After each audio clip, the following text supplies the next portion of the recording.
Hello guys, आपका मेरे YouTube channel women achieve in your goals में बहुत बहुत स्वागत है। मैं आपके लिए स्टडी ब्लॉग वीडियो बनाती हूँ। तो इसमें आज हम हिंदी से स्टार्ट करेंगे। तो हमारा पहला टॉपिक है संज्ञा। तो मैं आपसे ज़्यादा बात नहीं करते हुए आपको सीधा टॉपिक शुरू करवाती हूँ। तो आप देखो, संज्ञा। संज्ञा का अर्थ है नाम। संज्ञा की संधि है सम प्लस ज्ञा व्यंजन संधि।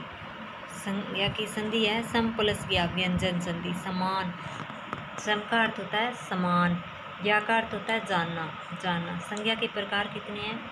संज्ञा के 3 प्रकार हैं। मुख्य व उत्पत्ति के आधार पर संज्ञा 3 प्रकार की होती है: व्यक्तिवाचक संज्ञा, जातिवाचक संज्ञा और भाववाचक संज्ञा। व्यक्तिवाचक संज्ञा कौन सी होती है? जिसमें एक व्यक्ति विशेष या किसी खास का जिक्र हो तो वह व्यक्तिवाचक संज्ञा होती है। और जातिवाचक कौन सी होती है? जो अनेक, बहुत सारे, कंप्लीट का बोध कराती है। वो जो पूरी जाति का बोध कराए वह जातिवाचक संज्ञा होती है। अब आगे हम देखेंगे उदाहरण से। तो उदाहरण देखो आप, पेपर में क्वेश्चन कैसे आते हैं एग्जाम्पल से। तो पहले एग्जाम्पल देखो आप, गंगा। गंगा एक नाम दिया हुआ है प्रॉपर, तो ये है व्यक्तिवाचक संज्ञा। नदी दे दिया तो ये जातिवाचक संज्ञा है, पूरी जाति का बोध करा दिया। और पर्वत, ये जातिवाचक है। अगर इसका नाम दे दिया हिमालय तो ये एक व्यक्तिवाचक है। अब देखो त्योहार। त्योहार एक कौन सी संज्ञा है? जातिवाचक। तो इसमें देखो, अगर त्योहार का कोई नाम दे दिया, जैसे होली, दिवाली, तो ये क्या है? व्यक्तिवाचक संज्ञा है। आगे देखो देश। देश एक पूरी जाति का बोध कराता है, कोई नाम नहीं है तो ये जातिवाचक संज्ञा है। भारत या पाकिस्तान दे दिया तो ये व्यक्तिवाचक संज्ञा है। ऐसे ही शहर अगर इसका प्रॉपर नाम दे दिया, जैसे जयपुर, तो ये क्या है? एक व्यक्तिवाचक है। शहर दे दिया सीधा तो ये जातिवाचक है। ऐसे ही किसी का नाम, जैसे गीता, सीता, तो ये व्यक्तिवाचक है। अगर इसका लड़की या लड़का ऐसे दे दिया तो ये जातिवाचक है। कोई पुस्तक क्या है? जातिवाचक है। लेकिन एक स्पेशल, जैसे हिंदी की पुस्तक है तो ये क्या है? व्यक्तिवाचक है। आगे देखो प्रकृति से रिलेटेड देखो आप, चांद क्या है? एक है तो ये क्या है? एक स्पेशल है, खास है। तो ये क्या है? चांद हुआ, सूरज हुआ, ये सब क्या है? व्यक्तिवाचक। भूकंप कंप्लीट पूरी जाति का बोध करा रहा है, इसलिए क्या है? भूकंप, तूफान, ये सब जातिवाचक में आएंगे।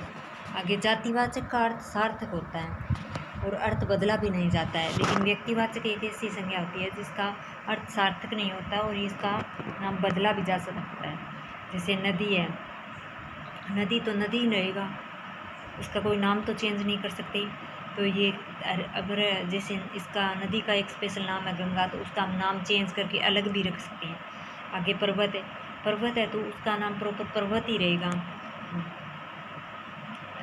अगर जैसे हिमालय है तो उसका नाम चेंज करके हम अलग भी रख सकते हैं। आगे देखो शहर है, कोई देश है तो उनका भी नाम, जैसे पहले एक शहर है गुड़गांव होता था, अब उसका नाम गुरुग्राम कर दिया। तो ये सब क्या है? व्यक्तिवाचक और जातिवाचक में अंतर है। आगे देखो, देश में रावणों की कमी नहीं है, ये क्या है? जातिवाचक है। जातिवाचक कैसे? इसमें देश में जातिवाचक है, ठीक है। रावणों है तो ये रावण दिया होता तो ये एक व्यक्ति का प्रयोग किया हुआ था। रावणों दे दिया तो ये एक जातिवाचक है, पूरी जाति का बोध करवा दिया। घर घर सीता रहती है, प्रत्येक घर मतलब हर घर में एक सीता रहती है तो ये क्या है? एक जातिवाचक है। अकेली सीता दिया होता तो व्यक्तिवाचक संज्ञा होता। महात्मा क्या है? एक जातिवाचक है। महात्मा कोई भी हो सकता है। महात्मा ने देश आज़ाद करवाया तो ये एक है, ये वाक्य क्या कर रहा है? एक महात्मा गांधी की ओर संकेत कर रहा है तो ये क्या है? व्यक्तिवाचक संज्ञा है। आगे देखो जयचंद एक क्या है? प्रॉपर नाम दिया हुआ है तो एक व्यक्तिवाचक संज्ञा है। भारत में जयचंदों की कमी नहीं है, ये है। तो ये देखो जयचंदों, ये क्या हुआ? व्यक्तिवाचक। जो बहुवचन में आ गया तो ये क्या बन गया? जातिवाचक संज्ञा बन गया। आगे देखो जानवरों में शेर ताकतवर होता है जानवरों में शेर ताकतवर होता है। सारे जानवरों की बात करके एक शेर की बात की हुई थी कि शेर क्या है, व्यक्तिवाचक संज्ञा है। शेर ताकतवर होता है, शेर ताकतवर होता है, ये क्या है, जातिवाचक है। देखो आगे, वाक्य में प्रयोग करने पर शब्द का अर्थ परिवर्तन हो जाता है। व्यक्तिवाचक संज्ञा बहुवचन में आ जाती है तो ये जातिवाचक बन जाती है, और जातिवाचक संज्ञा भी व्यक्तिवाचक बन सकती है।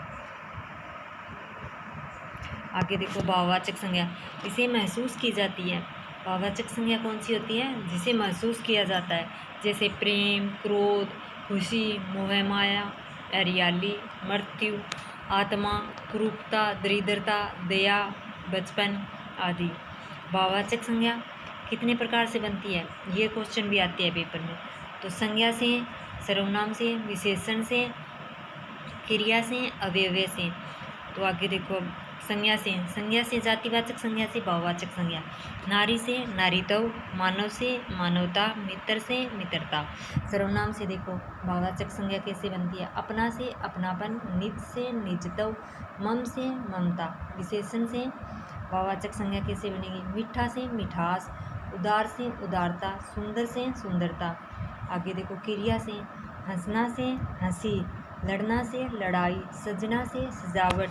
अवयव से भाववाचक संज्ञा कैसे बनती है, मनाहा से मनाही, सम से समता। आगे जातिवाचक संज्ञा भी दो प्रकार में और दी हुई है। जातिवाचक संज्ञा के दो भाग और हैं। तो देखो, समूहवाचक संज्ञा और द्रव्यवाचक संज्ञा, दो पार्ट है ये जातिवाचक के। समूहवाचक संज्ञा, जिसमें किसी व्यक्ति व समूह के वस्तु के समूह का बोध हो उसे समूहवाचक संज्ञा कहते हैं। समूहवाचक संज्ञा किसे कहते हैं, जिसमें किसी व्यक्ति व वस्तु के समूह का बोध हो उसे समूहवाचक संज्ञा कहते हैं। द्रव्यवाचक संज्ञा किसे कहते हैं, जो ढेर में हो या फिर जिससे कोई नई चीज़ बनती हो तथा नाप तोल वाली वस्तु का बोध हो तो उसे हम द्रव्यवाचक संज्ञा कहते हैं। और समूहवाचक संज्ञा सदैव एक वचन होती है और द्रव्यवाचक संज्ञा भी सदैव एक वचन होती है। कक्षा, जैसे अब एग्जाम्पल देखो, कक्षा क्या है, पूरे समूह का बोध करा रही है इसलिए ये समूहवाचक है। सेना, पूरी सेना का बोध करा रही है इसलिए ये क्या है, समूहवाचक संज्ञा है।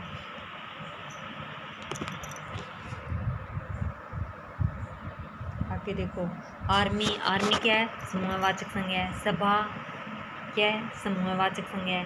पूरी सभा का, पूरी जाति का बोध करवा रही है ये। अगर समूहवाचक न दिया हुआ तो ये जातिवाचक भी है। सरकार क्या है, समूह, पूरे समूह का बोध है, समूहवाचक है। मेला क्या है, समूहवाचक है। प्रजाति क्या है, समूहवाचक। कौम क्या है, पूरी कौम का बोध करा रही है इसलिए क्या है, समूहवाचक। पुलिस, मंडली, भीड़, कुंज, विधानसभा, ये सब क्या है, समूहवाचक। अगर ऑप्शन में समूहवाचक नहीं दिया हुआ तो हम जातिवाचक पे जाएंगे। अगर समूहवाचक और जातिवाचक दोनों दिया हुआ हो तो हमारी पहली प्रायोरिटी किसकी होगी, समूहवाचक की होगी इसमें।